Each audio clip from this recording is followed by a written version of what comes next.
Yo yo yo, salut les turfeuses, salut les turfeurs, bienvenue pour un nouveau pronostic de Benoît Requin. Ok, place au pronostic du quintet du jeudi 18 juin, direction Paris-Longchamp pour le prix du Nabob. Plat 2200 mètres, 14 partants, réunion 1, course 7, indice de confiance 1 sur 5.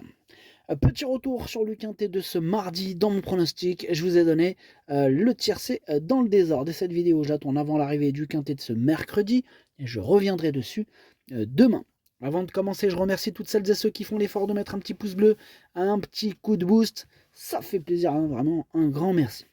Merci aussi à toutes celles et ceux qui sont inscrits sur le bouton rejoindre via les différents niveaux 1 et 2.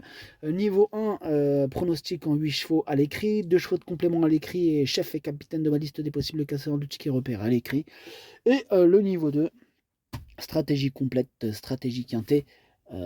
Tous mes tickets quintés du jour et bienvenue à toutes celles et ceux qui veulent rejoindre notre équipe. Ok, c'est parti, on commence le pronostic et on commence avec le numéro 1, Rêve Bleu. On écoute Gianluca Bietolini. Bonjour Gianluca. Si, ciao. Et Rêve Bleu a très bien répondu pour sa première tentative à ce niveau, ne s'inclinant que de peu. Elle a depuis conservé une excellente condition. Les 100 mètres supplémentaires ne devraient pas la déranger, au contraire. Si elle répète sa dernière valeur, elle a les moyens de jouer un tout premier rôle et on attend logiquement une excellente prestation. Une excellente prestation est attendue par Gianluca Bietolini. J'en attends aussi une excellente prestation de ce numéro 1. Il fait partie de mes préférés. Je l'ai mis sur le podium. Je l'ai mis troisième. On enchaîne avec le numéro 2, Cozy Beer. Et on écoute Joachim Brandt. Bonjour Joachim. Ja, bonjour. Je vous présente Cozy Beer. Elle a été malheureux dernièrement. Ah oui, elle a toujours en bonne condition physique. De plus, à la distance, elle est à son goût. À la numéro, la corde, là aussi, le goût. Elle est très bien, yeah, very good. Um, tout se passe bien. Elle a sa place à l'arrivée.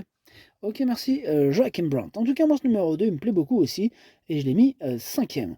Bref, on enchaîne avec le numéro 3, Tout Darn Quick.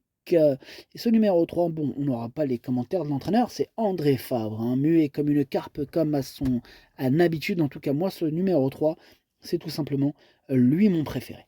On enchaîne avec le numéro 4, Student Cladnet, et on écoute Madame Alicia Carcosa. Écoutez, Student Cladnet va participer à son premier handicap et il faut désormais voir s'il est pris à sa juste valeur. Il est un peu raccourci par rapport à ses deux dernières courses, mais il est à l'aise sur des distances allant de 2200 à 2400 mètres. Peut-être manquait-il un peu dernièrement puisqu'il effectuait une petite rentrée. Ici, il est bien et hérité d'un bon numéro à la corde. Ok, merci Madame Alicia et Carcosa. Écoutez, moi ce numéro 4, je ne l'ai pas retenu. En même temps, ce quintet il est ouvert, il faut bien faire un choix. Mais ils sont nombreux à pouvoir espérer troubler la fête. Voilà, c'est un regret, c'est mon deuxième cheval de complément en cas de non partant. On enchaîne avec le numéro 5, The Little Swan. Alors là, on n'aura pas les commentaires de l'entraîneur, c'est Stéphane Wattel qui est parti pêcher avec ses amis. Bref, amusez-vous bien. Écoutez, ce numéro 5, moi je l'ai gardé dans mon prono, mais en toute fin de combinaison. On passe au numéro 6, Notionifal, et on écoute Pierre Gouaille. Notionifal a montré en dernier lieu qu'elle demeurait compétitive à cette valeur malgré la pénalisation et reste intéressante à suivre à ce niveau. J'en attends logiquement une confirmation. Il faudra néanmoins que tout se passe bien dans le parcours, bien placé dans les stalles. J'espère qu'elle ne se retrouvera pas piégée le long de la corde. Avec un bon déroulement, il faudra compter avec elle. Il faudra compter avec elle, nous dit Pierre Groix. Et je suis d'accord d'ailleurs. Je ne suis pas toujours d'accord avec les entraîneurs, mais là je suis d'accord. Voilà, ce numéro 6, je pense qu'il va en faire souffrir plus d'un sur sa route. Hein. Il va même il pourra en faire souffrir une bonne douzaine, puisque je l'ai mis quatrième. Bref, on passe au numéro 7, Mister Black, et on écoute Yann Lerner. Mister Black est très régulier comme on aimerait en voir davantage dans cette catégorie. Il tourne autour du pot depuis quelque temps. Bon, dernièrement, comme beaucoup ce jour-là, il n'a pas bénéficié d'un déroulement favorable. L'allongement de 100 mètres ne devrait pas le gêner. C'est un cheval qui a, à mon sens, les moyens de remporter rapidement une épreuve de ce genre. Ah ben, tout à fait, hein, Yann Lerner. Moi, ce numéro 7, je pense qu'il va batailler déjà direct dès ce jeudi pour la victoire. Hein. Bon, je l'ai mis battu deuxième, mais pourquoi pas la victoire. Il tourne autour du pot, hein. Faut bien qu'il finisse par l'atteindre. Enfin bref, on enchaîne avec le numéro 8, Maracana, et on écoute Madame Victoria Hyde. Maracana est en constant progrès, et je pense qu'à cette valeur, Maracana peut trouver sa voie dans ce type de handicap, même si je ne pensais pas l'avoir évolué dans une première épreuve. Sa maniabilité est un atout dans ce genre de confrontation, dès lors, avec un bon déroulement de course, j'espère la voir bien tenir sa partie. J'espère aussi, puisque je l'ai gardé dans mon prono 6e.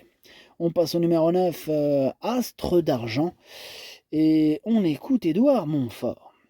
Astre d'Argent est un poulain qui ne cesse de me faire plaisir en compétition. Dernièrement, malgré un déroulement de course peu favorable, il a très bien fini pour s'emparer de la 4e place dans les ultimes mètres.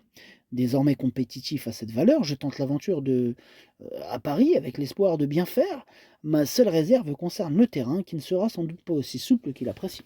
Ça c'est clair, hein, il sera loin d'être souple mon pote. Avec la canicule annoncée mon pote, hein, t'as pas vu la chaleur là, tu me parles de souplesse. Enfin bref, écoutez, ce numéro 9 m'embête, c'est celui qui m'embête le plus, c'est lui mon gros regret, mon cheval de complément, 4 non partant, attention possible, cassage en vue.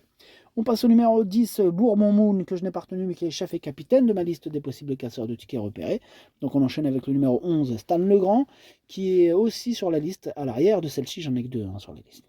On enchaîne avec le numéro 12, King Arthur, que je n'ai pas retenu, tout comme d'ailleurs le numéro 13, Zara Baby, lui non plus, je ne le retiens pas. Et on termine avec le numéro 14, Valoir, on écoute Henri-Alex Pantal. Valoir se trouve en première épreuve. Cependant, c'est une petite pouliche courageuse qui fait toutes ses courses. Elle vient de bien se comporter là, à Longchamp et à ce point, cela peut être intéressant de la suivre. En tout cas, moi je la suis. Hein, ouais, effectivement, elle a le plus petit poids et sur sa classe, attention, moi, ce numéro 14 que j'ai gardé en bout de combinaison. Le pronostic, ça donne 3, 7, As, 6, 2, 8, 14, 5. Merci d'avoir suivi cette vidéo. Merci à toutes celles et ceux qui font l'effort de mettre un petit pouce bleu, à jouer avec modération. Bonne chance. Chopez-le moi. Ciao.